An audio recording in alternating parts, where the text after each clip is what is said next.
د 201 سیلاب قل اردو قمندان وایي چې داعش وسلوالو د امنیتي ځواکونو مصرفولو په مخه په پچیراګام او چپرهار ولسوالیو کې د حضور پیدا کولو په مخه تبلیغاتي جګړه پیل کړه چې له ماتې سره مخ شول. د نوموړي په وینا 13 ورځ په چپرهار کې د داعش د منځه وړلو په مخه ګډو کورنیو ځواکونو عملیات پیل کړي چې په 40 ساعتونو کې یاد ولسوالي د داعش له حضور څخه په بشپړ ډول پاکه کړه. چپلیار ته موږ امنیتي ځواکونه اردوي ملي پولیس ملي امنیت ملي نظم عامه سرحدي ځواکونه ټول په یو ښه همغږۍ سره راغلل.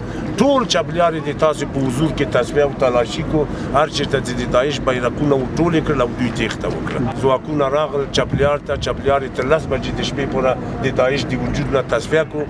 نوموړي زیاته کړه چې امنیتي قواو نن سهار د پچیراګام ولسوالۍ او تورې بوړې سیمې ته د داعش وسلوالو د ځپلو په مخه حرکت کړی او ډاډ یې څرګند کړ چې یاده ولسوالي به هم د لنډې مودې په ترڅ کې له داعش حضور څخه پاکه کړي.